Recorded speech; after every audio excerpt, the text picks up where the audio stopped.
Hi, I'm Patrick. Welcome to this episode of AnimeCons TV. On this episode, I'm going to talk about submitting your convention to AnimeCons.com and FanCons.com. Now, if you want your convention listed, what you can do is you go to the convention section of the site, and over on the right, you'll see a link that says Submit a New Convention. And so just press that, and you'll be at our submission form. Now, it starts off, it wants to know the convention name, that's pretty obvious, and then it asks you a type. Now this is, you may say, oh, well, we've got cosplay, we've got some sci-fi stuff, we've got all of this. Don't check off everything. This is meant for what your convention is primarily. So, I mean, if you're a sci-fi convention, but you have one anime room, you're still a sci-fi convention. Don't check off anime too. Every convention just about has a costume contest. That doesn't make you a costume convention. So don't check that off. If you do cater to all this, if you have a special costuming track that has all these costume guests and a whole room dedicated to costume panels and multiple masquerades, well, and you call yourself a costume convention, like maybe Costume Con, you are a costume convention.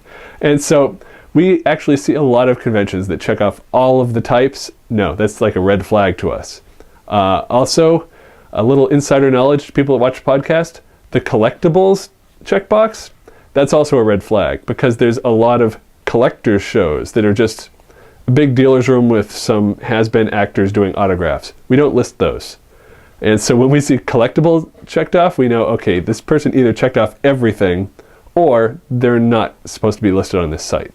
We list actual fan conventions and anime conventions, not some used toy show. And after that, you've got the primary type. Now this is what, if you had to pick one, what would your convention be? Is it primarily, I mean, you may have sci-fi and anime, but is it primarily sci-fi or is it primarily anime? You have to make a tough choice here. And when we add conventions, if anime is in the name, it's an AnimeCon. If it's a Japanese word, it's an AnimeCon.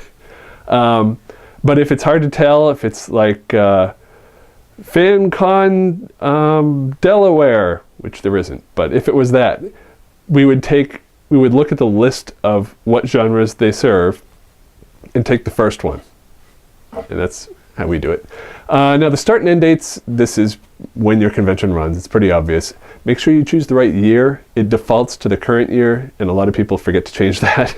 And then we ask for the venue. You may have multiple venues, but we really just care about the primary venue. So if it's in a hotel, put that. If you've got a hotel and convention center, but most of your stuff is in the convention center, put that. And then city and state and province. And then the zip and postal code and country, that's more of where the convention's located. Then we need your website. We will only list a convention if it has an actual website. If you have a Facebook event page, I'm sorry, that's not good enough. We consider having a website to be the level of commitment that you have to having a real convention and not just a cosplay gathering or, you know, a club meeting. So we do look for that level of commitment to actually have a website there. And also, we have to look at your website to verify all this information. So it's essential for us to have this. If for some reason you're submitting an old convention, maybe the first BossCon, and there is no website for it, well, go ahead and just put in the current site for that. We also look for the Twitter. If the convention has Twitter, this is optional. If they do, we will actually put the Twitter feed on the convention information page. If there's no Twitter, you can leave that blank. Next is the convention information box. In here, you can put in a short description of the convention. Please don't put in an essay because it's ultimately going to make all the information below it disappear off the page. All your guest listings and any other stuff, convention reports. So just keep it simple, keep the basic stuff here, but write about your convention in the third person. So you can say, oh, we Anime Delaware is great, and it's the first convention in Delaware to be, you know, whatever kind of marketing you want to get across. I recommend having this as something that can stay there for a long time. Please don't list guests here. Don't bother relisting your location because it's already there. And don't bother listing any other news, like we just announced our weapons policy, or sign up to the masquerade on our site. Please keep all that out. This isn't something that you intended to be updating frequently. So just keep it simple, keep it basic and fairly generic, but it's a chance for you to get out some information about your site or about your convention and any unique programming you've got. Next is the registration rates. And so for the advanced registration or pre-registration, what we list on our site are only the adult rates. We will list, for example, the first tier might be $40 until March 1st, and then $45 until April 1st, $50 until May 1st, or whatever. We'll list those, but we don't list the child rates, group rates, VIP rates, gold member rates, platinum.